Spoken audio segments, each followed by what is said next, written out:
One of the biggest things I'm into at the moment is automotive digital retailing. Take all of those deal structuring elements and move them onto the internet. Okay.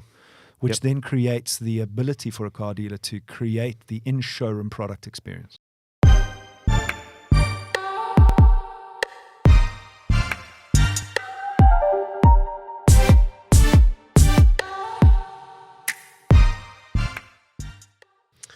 Okay, so for the benefit of the viewers and the listeners, if you could tell us who you are, where you've come from, and your position, please. George Mienie, CEO of AutoTrader South Africa. Landed here this morning. Pretty tired? Everybody wants me to go to sleep for some reason. I said, no, I'm fine. I'm fine, thanks. The jet lag's slowly creeping in. Yeah, it's only 2 hours. It's not bad. That's not too bad, is it? No. Apparently, you're most creative when you're tired, anyway. So maybe that will help. Yeah, I heard a little story that Einstein used to. Was it Einstein? I don't know if it was Einstein. He used to have his most creative moments as he woke up. Yeah. Yeah. Was it Einstein? Yeah. I read that. I start work about 6 a.m. I hate mornings, but I do tend to get stuff done then. It's weird, isn't it? So I don't know if that's tired theory. Maybe it's the reverse. When you're tired, you're like, oh, you know what I heard? It was your brain waves change. Right. Okay. So maybe that same phenomenon when you wake up or when you're tired, your Possibly. brain waves are slowing down. Brilliant. Maybe. Well, if you do want a little nap, don't worry. Just I'll just That's carry on all right. rambling onto the camera. It's If fine. you hear a thud on the table, which is me. I'm sure most people won't need this, but if you could just give us a quick introduction to your business. Yeah, so AutoTrader South Africa, general kind of definition of a marketplace. I like to put what we do into a couple of buckets. The first one is aggregator of content. It's just my definitions. Aggregator of content, takes third-party content and puts it onto a website. So we're not that. And then a classified listings business. And for me, a classified listings business is what we used to be. When we were a print magazine, and that is really taking adverts from dealers or selling consumers and sticking them into a classifieds magazine or even a classifieds website. Okay. And what we're becoming fast is what is referred to as a marketplace. And if you think about a traditional marketplace being the meeting of buyers and sellers, but then the facilitation of the transaction. Okay. And for me, that kind of sums up the definition of a marketplace. What's the biggest misconception about AutoTrader? The biggest misconception, sure, that's a very tough question, but it might be that we're all connected. I think that's probably the simplest, best, or the question I get the most is, are you part of AutoTrader UK or are you part of AutoTrader.com or any other AutoTrader in the world? And the answer is always no, obviously, but that's probably the biggest misconception. That's fairly positive, really, isn't it? I suppose. I think the answer to that question quite often is more complex. But I suppose, given the simplicity of what you guys do in the nicest possible way, as a consumer, I understand exactly what AutoTrader is. I guess most of your customers know that, don't they? Yeah. So I mean, that really, from a business point of view, is one of the misconceptions. Another misconception is also that we sell cars. So from a consumer point of view, a lot of consumers think that we into actually physically buying and selling cars, and we're not. I get that less and less nowadays, but it is a misconception I've come across. What are you doing to change that misconception? Just doing what we do best, marketing cars. And naturally that changes. Naturally it changes anyway. Yeah. Absolutely. I mean, I think that misconception was probably more relevant. That second misconception was probably more relevant when we were a magazine business. Now we're a fully digital business, 20 times bigger than we ever were in print. Yep. And I think on the first misconception, the nice thing about being AutoTrader is that it's a worldwide brand that isn't unified in any way. Yep. And probably the most recognized marketplace in the world.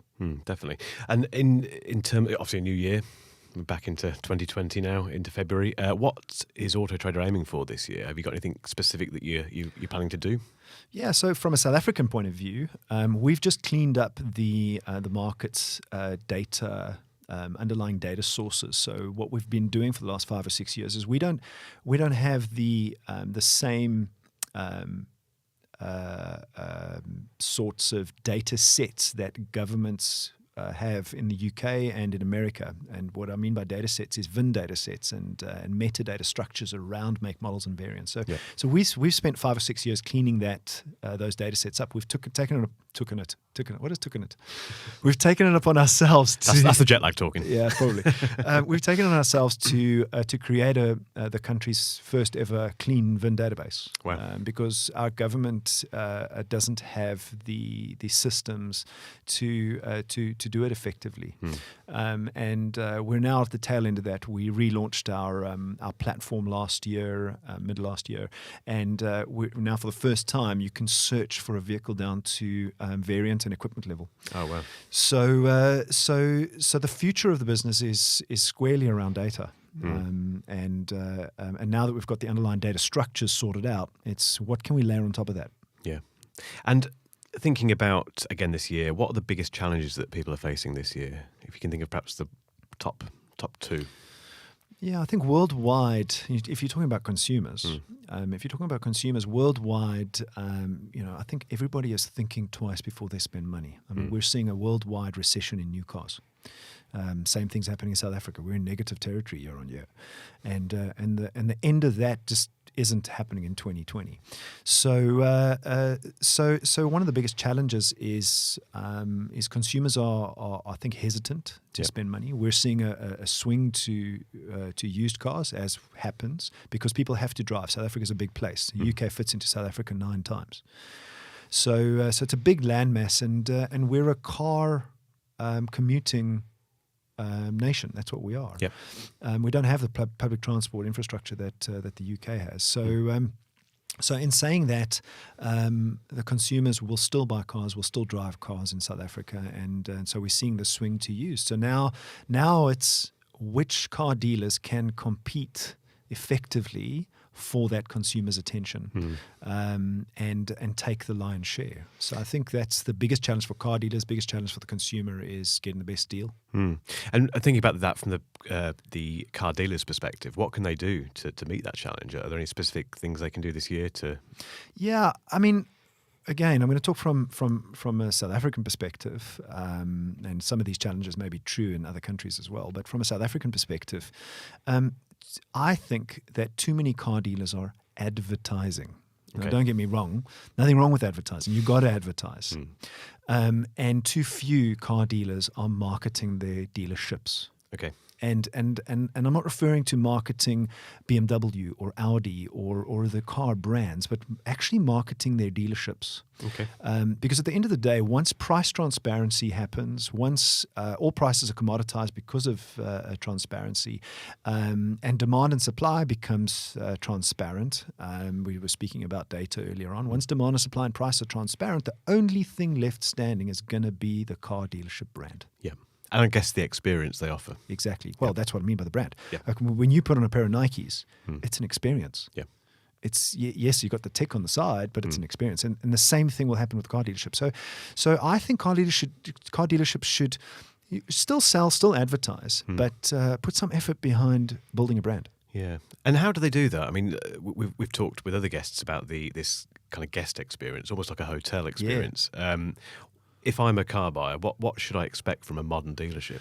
Very interesting question. And so I think the car dealership itself, the actual physical in-showroom experience, needs to be more of, or bring the consumer there for the reason that they came, and that is to buy the car, not to structure a deal. Yeah.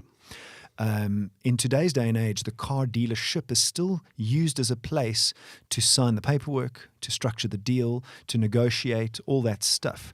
The experience inside the showroom should be about the product that they came there for, which is the car. And that creates the experience, creates the brand once you've hooked them from a brand point of view online. So car dealers can do a lot, I think, to change that.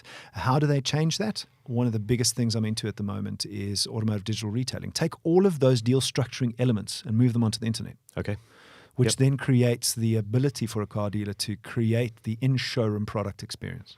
So you can pretty much spec up your car online and even go to the point of buying it as well? Well, all of that process or some of that process can happen online. You can still do some of it in the dealership because dealerships will remain relevant, I think, because of fulfillment.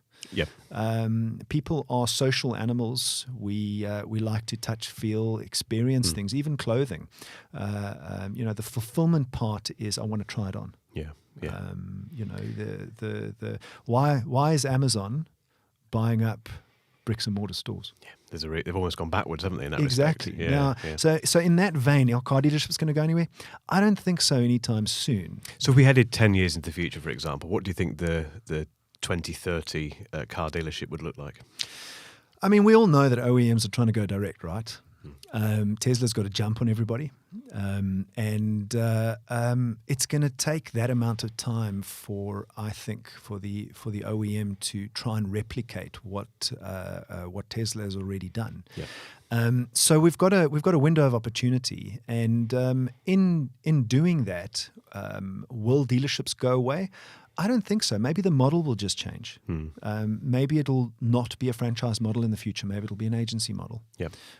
From a new car point of view anyway. Used car, how can used car dealerships go away?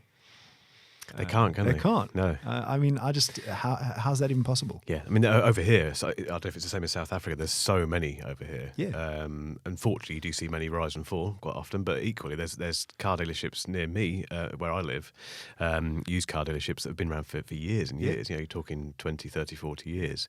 It'd be amazing if they weren't around, surely, in 10 years' time. Yeah, exactly. But I mean, I look at it from a stock sourcing point of view. So, new car, where do you source the stock as a car dealer?